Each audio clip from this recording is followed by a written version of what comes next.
I'm going to sit back and kind of just take you guys back in this video because I've actually had the fortunate part of being on YouTube in one of the greatest times for SEO history in the internet. And if you don't know what SEO means, no one really actually knows what the exact definition of it is except computer nerds. But it's actually search engine optimization, which basically means you can put together tags and video titles that help your videos to be seen. And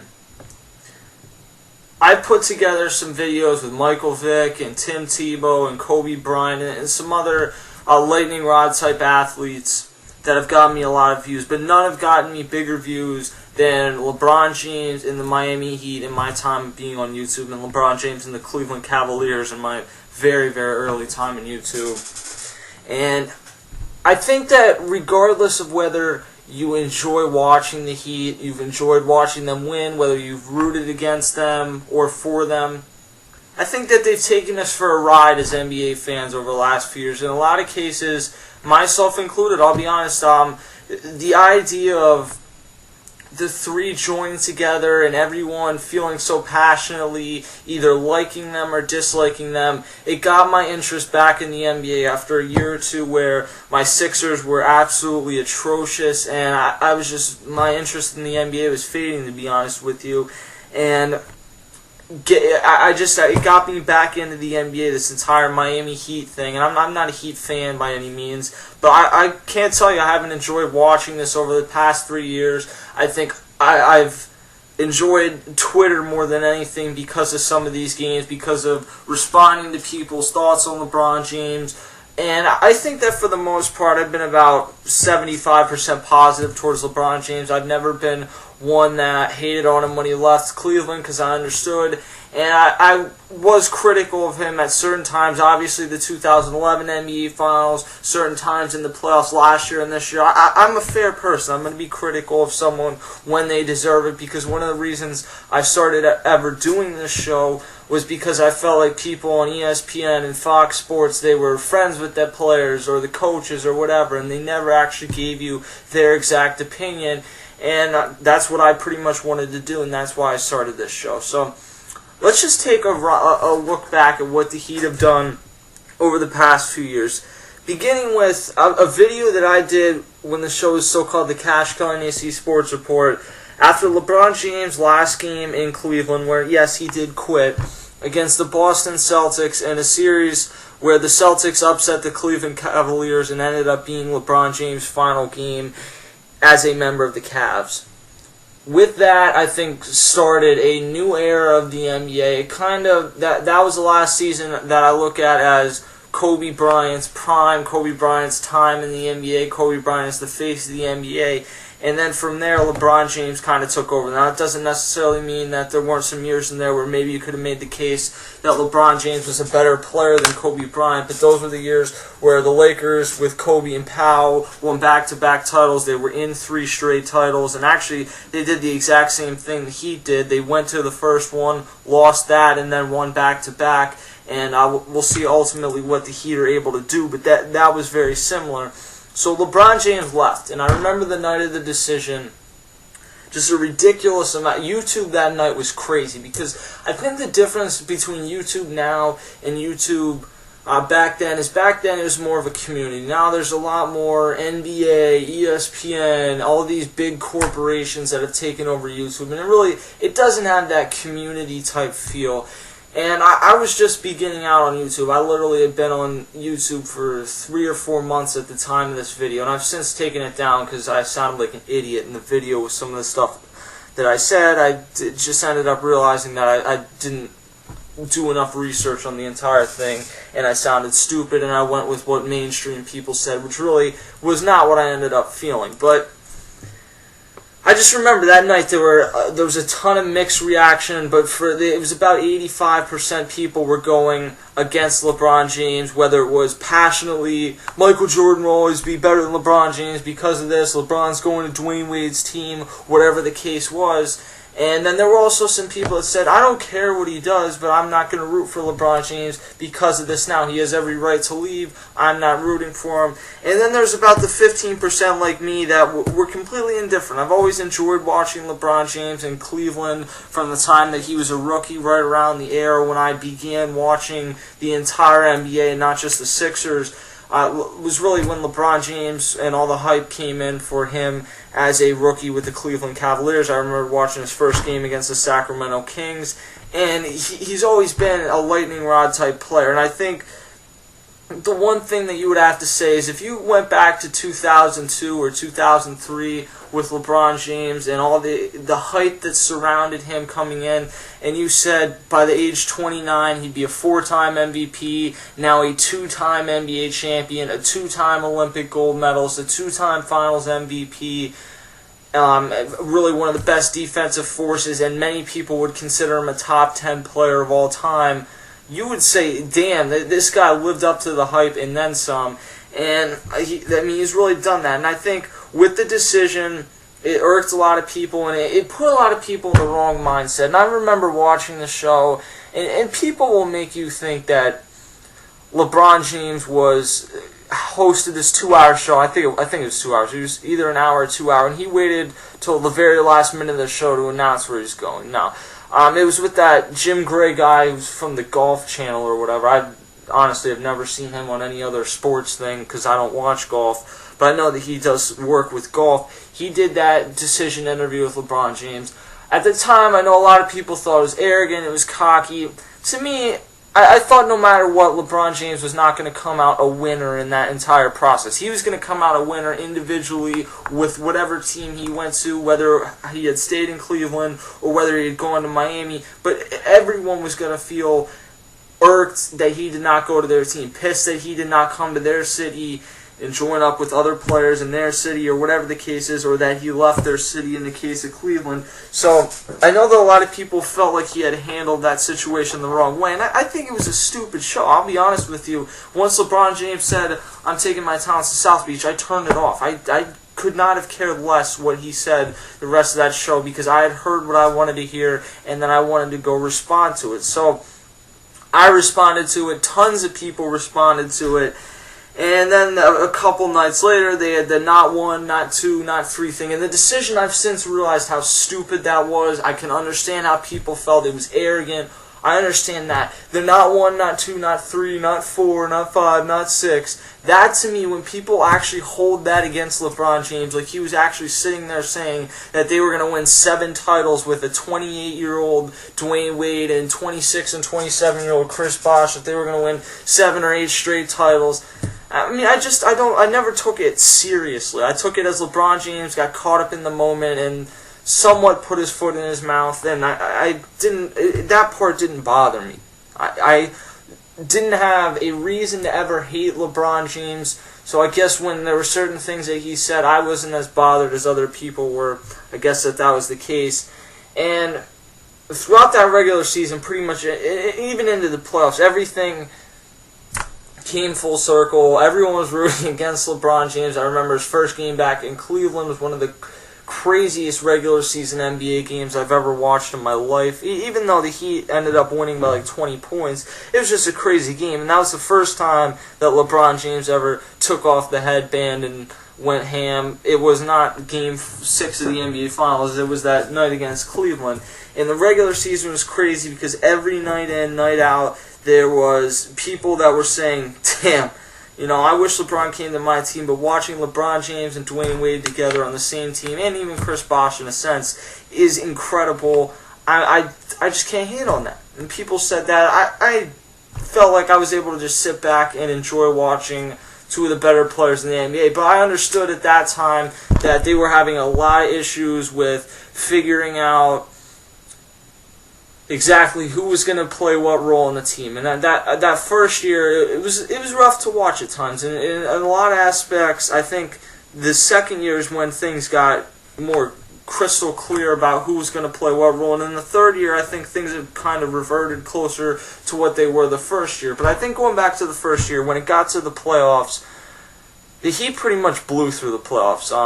I remember they beat the Sixers in the first round, which to me, it sucked. I'm a Sixers fan, it sucked, but it wasn't like I went into the series with expectations that the Sixers really were going to win. I think when you know that your team is an 8 seed in the NBA playoffs, barely has a winning record, the idea that they're going to beat one of the best players on the planet at that time, I don't know if you wanted to call him the best player on the planet or not, the idea that they're going to beat him, another top 5 player in Dwayne Wade, that they're going to beat Chris Bosh, that they're going to beat that entire team, it was a stupid idea, it really was. And there were people in Philadelphia that really bought onto it, and I never did, which is why, as a fan, I've always been someone who's been realistic with my teams, and I think that's something that led me into doing this, is that I will passionately root for a team, but I'm not stupid about things. I didn't think the Sixers were going to win that series, so I didn't allow it to change my coverage. A lot of people said,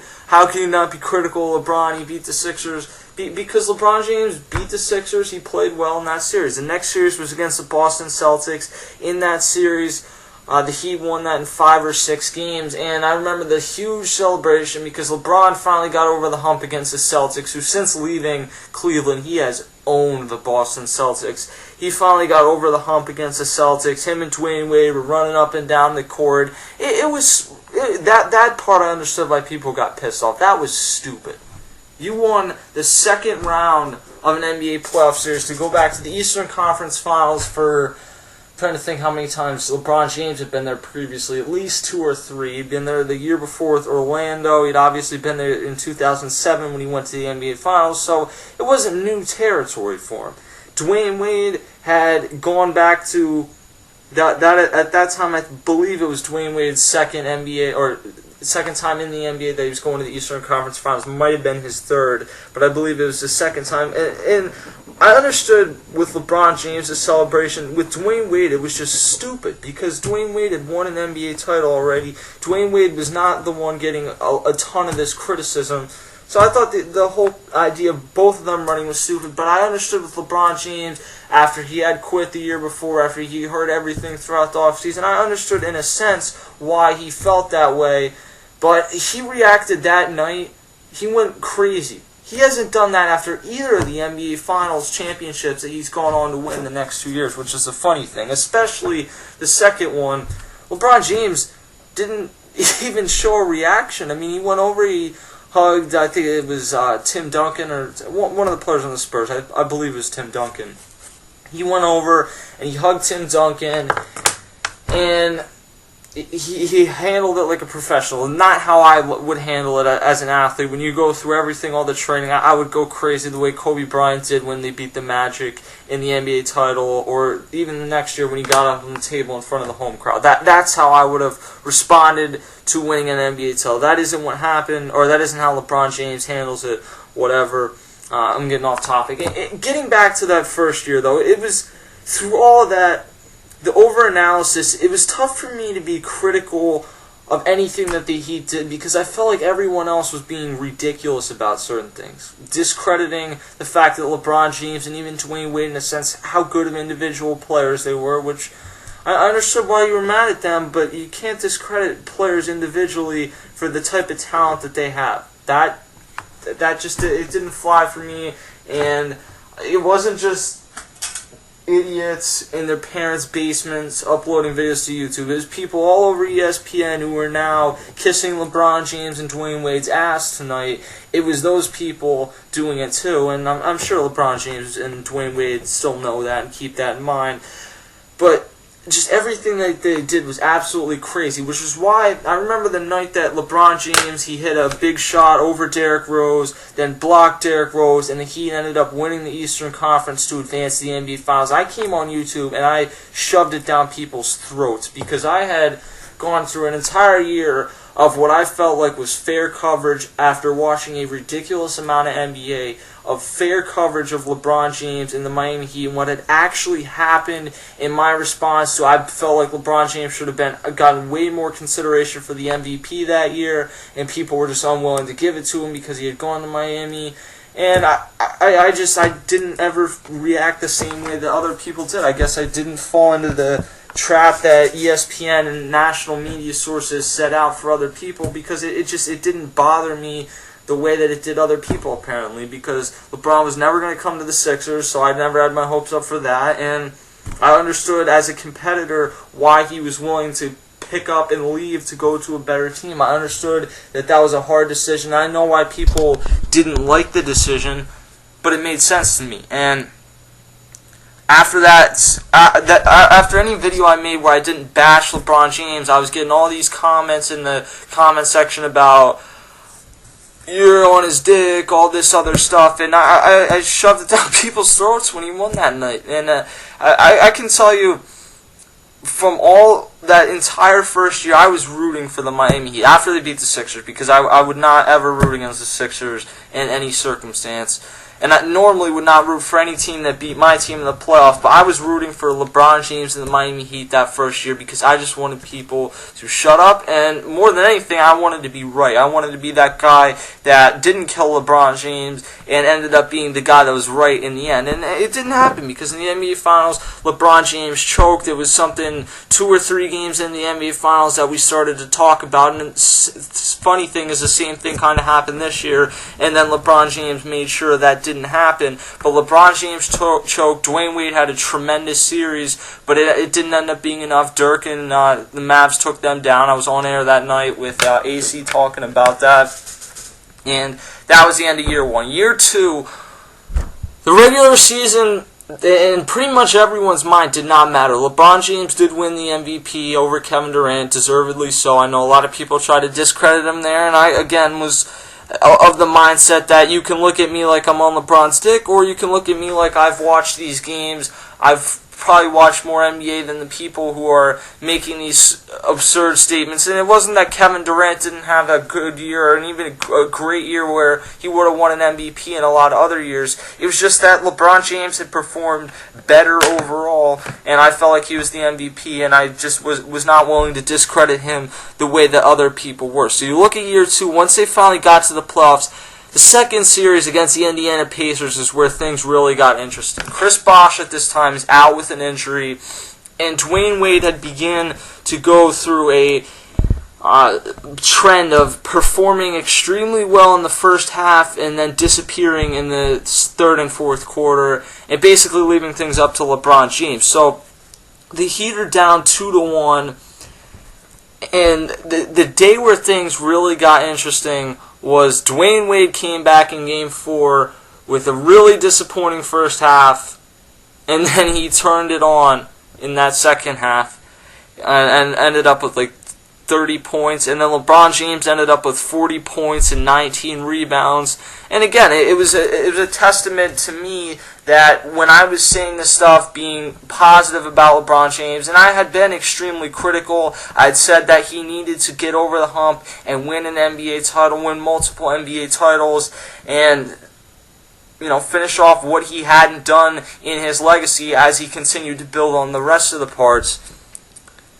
But I understood that when he couldn't, you couldn't just wake up one day and win an NBA title. He took care of what was in front of him. They end up going on to win that Pacers series, and without Chris Bosh, LeBron James was extremely valuable in that series. Then you go to the Celtics series, where let me take you straight to Game 6. The Heat get down 3-2 in this series, and I remember watching a video from Bruce Blitz, and a couple other people had made videos saying pretty similar things, that the Heat lost in the Eastern Conference Finals to the Boston Celtics after Paul Pierce in Game 5 had drained a dagger 3 over LeBron James. If the Heat lost, LeBron James was not going to be the face of the NBA anymore. Nike was going to plug Kevin Durant more. Kevin Durant was going to be kind of that guy that everyone viewed as the best player in the NBA. LeBron might have the most talent, but he wasn't getting the job done when it mattered in the playoffs. which was fair in a sense because of what he had done in the playoffs in 2011 in the NBA Finals, but at the same time he was performing extremely well prior to that in the Pacers series. He had performed pretty well in the Celtics series, and just unfortunately for him, he had gotten put in a situation where he didn't perform well in that Game 5. He gave Paul Pierce too much space, and he drained a 3 over him to make it a 3-2 series. Game 6, LeBron James came out with the most amazing performance I've ever watched live. Maybe with the exception of Allen Iverson's Game 1 against the Lakers in the NBA Finals. But LeBron James, when he came out with, I think he had 14 or 15 points in the first quarter. He was draining everything. That night, LeBron James was hitting every jumper. And nights when LeBron James was hitting every jumper, things just kind of fall into place. He had a crazy dunk early on. He was distributing the ball extremely well, but you knew early on that was going to be LeBron James' game. He put his mark on it, ended up with 30 points at the first half. People were talking about he could go for 60 in this game. He ended up with 45. A lot of that had to do with the fact that he was rested for like the last 5 minutes of the game, and he really, the game was over after the third quarter. The Heat did not push it after that, and credit went to LeBron James, and that was one of the greatest performances that I've ever seen in my life. In any sport, it was pure domination, and to me, there's no question after that LeBron James was the best player on the planet because he was capable of doing that. And I know even a guy like Kevin Durant could not have done what LeBron James did that night because LeBron did it with the scoring, he did it with the passing, he played great defense. And there's just certain limitations that other players like Kevin Durant, even Kobe Bryant in a sense, have, that they are not as good as distributors as LeBron James. They don't quite play as good at defense, especially Kobe, now that he's in his older age and is lazier on defense than he once was early on in his career. And that's not hating, that's just from observation. But they won that game. They go on to win Game 7. And at that point, I remember Doc Rivers saying, maybe you guys in the media should start giving LeBron James credit again. He is a damn good player. And in the NBA Finals, after the Heat lose Game 1 to the Thunder, and Kevin Durant may have had a better series than LeBron James in the NBA Finals, especially offensively, because whenever they needed a shot from Kevin Durant, he hit it. And I still believe that we are going to see more Miami Heat versus Oklahoma City Thunder NBA Finals. I think that the Thunder did make a mistake trading James Harden, but long term the Thunder will be back in the NBA Finals, and I hope they are, because I got to be honest with you, I think that the 5 games of the 2011 or 2012 NBA Finals were actually better than the 7 full games that we got of this year's NBA Finals. Game 1 was crazy, Game 6 was crazy, and Game 7 was crazy, but in between we had blowouts. Like blowouts where the fourth quarter was a waste of your time watching. And to me, I think that this has become one of the most overrated NBA Finals because of that. But going back to the NBA Finals, LeBron James averaged 28 points. He got over the hump. And I think that the defining moment was that big shot that he hit, the banker over Kevin Durant. I think it was in Game 2 or Game 3. And at that point, they went up 2-1, end up going on 4-1, and they win in a blowout in Game 5. So, through those first 2 years, LeBron James had won that ring. He had won another MVP, and the Heat had taken us for a crazy ride. And it kind of felt like, in a sense to me, that it was over there. That, the LeBron haters would just be looked at as in the minority, idiot people that no one really took their opinion seriously anymore. The Heat were the villains of the NBA, but they kind of had shed that image because people realized that LeBron and Wade were good guys. And it was over. It was a fun 2-year ride, and it's time to go back to how the NBA was. Prior to that, people are still going to respect LeBron James. You're still going to have the chance to watch some of the dominating performances that he has, that Dwayne Wade has, that Chris Bosh at times has had, but you're still going to see Mario Chalmers, and they're still going to mix in some other people, but it's not going to be the same, and I couldn't have been more wrong, because the Heat continued this entertainment into a third year. The thing that sticks out in the regular season the most was the 27-game winning streak. To me, after the NFL season, sometimes it takes me a long time to get through NFL withdrawal into full NBA mode. But that 27-game win streak was incredible to watch. And Magic Johnson and Bill Simmons and Jalen Rose, who are part of the worst pre- and post-game show in NBA history. They interviewed LeBron James after he won the NBA title this year, and they talked about it with him, about the 27-game win streak, how every single night felt like a playoff game. And that's truly what it was. I remember watching that Bulls game. You were seeing hard fouls on LeBron James that were playoff-type fouls that would not normally have flown in the regular season, but that's how it ended up being. And, I mean, it was a crazy ride through that 27-game streak. I remember watching the Rockets go through their streak, and they had Tracy McGrady, they had Yao Ming. It was a pretty fun team. Rafer Alston, Shane Battier at that time. It was a fun team, but it wasn't what the Heat were to the NBA now, because it didn't have people night in and night out really rooting against them, because the Houston Rockets just weren't that. Tracy McGrady was a player that was loved around the NBA. People felt like he needed to get over that hump and actually win a playoff series, which he ended up doing as a member of the Spurs this year, I guess. But he wasn't hated the way that LeBron James was. And LeBron James still had a ton of haters, because after some of the performances that he put on during the 27-game win streak, the Michael Jordan comparisons came back. And I was one of the people that did it. And I in the past had shied away from that. But and the one thing that I would say from the comparison video I made, which it's still up, it's called LeBron James 2013 dominance is comparable to Michael Jordan.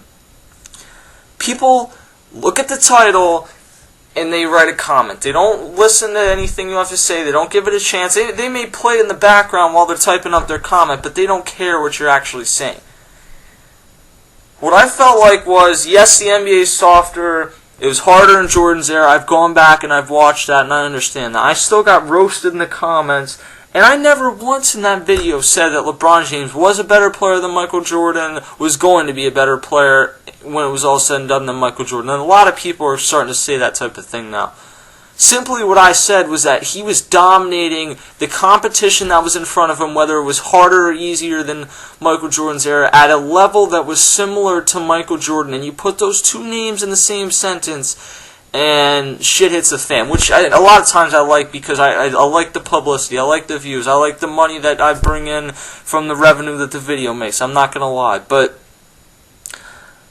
with those videos, you have to be extremely careful with what you say, and I still get comments to this day. I've still made a couple videos since then. I've had people tell me, oh, I bet Bruce Blitz cursed you out for this. Like, I have a lot of respect for what Bruce has done for me on YouTube. Do not get me wrong on that, but I don't answer to anyone. I had a YouTube channel prior to all this. I know what I'm talking about in sports. I watch these games and formulate my own opinions. So I don't answer to Bruce. To be honest with you, me and Bruce, I don't do the podcast anymore. He doesn't even do the podcast anymore.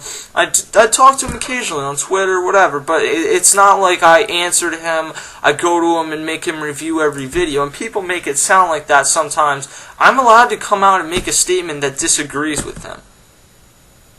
And I don't do it because I'm trying to call him out. I do it because that's my opinion. I don't do it directly responding to what he's saying. I do it because I see something that happens in the NBA and I make my observation. And at that time, from all the history of the NBA that I've gone back and watched, I did not find too many players beyond Michael Jordan and LeBron James who would dominate on a level similar to that. But I got killed for that. The 27-game win streak ultimately was halted by the Chicago Bulls 5 games prior to tying, or 6 games prior, I believe, to tying the Los Angeles Lakers record of 33 consecutive games.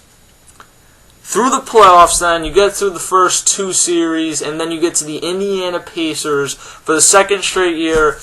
And I felt like it was going to be a good series, don't get me wrong, but getting Chris Bosh back after you didn't have Chris Bosh for 4 of the 6 games that it had taken the year before, I didn't see a way that the Pacers could win this series.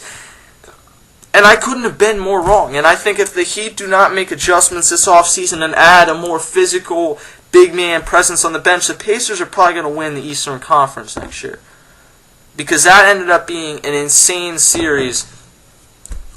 But the problem was people were trying to act like if the Heat lost, it was LeBron James' fault. And it couldn't have been further from the truth. He was averaging 28 points. He had a tremendous series. There was a game where he had 2 rough possessions where he turned the ball over down the stretch. But it was after he got them back into the game. And the whole clutch thing, that it is so overrated because you focus on one shot or one possession. A lot of times when you're a starter, people either want to see you take a bad shot and make it, or whatever the case is. If you take that risk of someone's open, but I'm the superstar on this team, and I'm going to drive to the hoop and take my risks with a double team, you're going to turn the ball over sometimes. You're going to make bad passes. Teams are going to make adjustments defensively that make it extremely hard for you to actually do that and be successful, and that's what the Pacers did in that series. The Heat did end up getting through it. They end up getting through a crazy NBA Finals where I'm going to evaluate LeBron James' performance more individually, but they end up winning this NBA Finals for 2 in a row. I wouldn't say they're a dynasty yet, but they're certainly going to be a team that we have memories of a dynasty-esque, because they've taken us on a crazy ride over the last 3 years. That's really what the point of this video is, that as NBA fans, whether we've loved the Heat, whether we've hated the Heat, whether we've been indifferent, whatever the case is, you can't say you haven't enjoyed watching this. You can't say that it hasn't been fun over the last 3 years, and it won't continue to be fun over the next few years, because as LeBron wins more, the Michael Jordan comparisons come up. Dwayne Wade is still one of the best players in the history of the NBA. He will always be a fun player to watch. People love watching Chris Bosh to see what he's going to do next, to see what meme they can make out of him next. So I learned this from last year. The Heat are always going to be a lightning rod team. Obviously, it depends. After next year, all 3 of them can opt out, LeBron, Wade, and Bosh. So we'll see what happens. My guess is LeBron and Wade are still there long term. Probably not Chris Bosh, but we'll see what happens. And it's been fun, man. It really has. It's been a fun time covering this team. I'm not a fan of the Miami Heat. I came into it as just an outside observer, and I've had times where I've ended up rooting for the Heat in certain series. I've had times where I wanted the Heat to lose in certain series because, especially, I wanted them to lose in the second round of the Pacers, because at that time I wanted the Sixers to face the Celtics in the Eastern Conference, because I felt like that was an easier way through. Whatever the case is, they've taken us for a crazy ride. It's been a fun year in the NBA, and the Miami Heat have repeated as NBA champions in 2013. I'll catch you guys next time.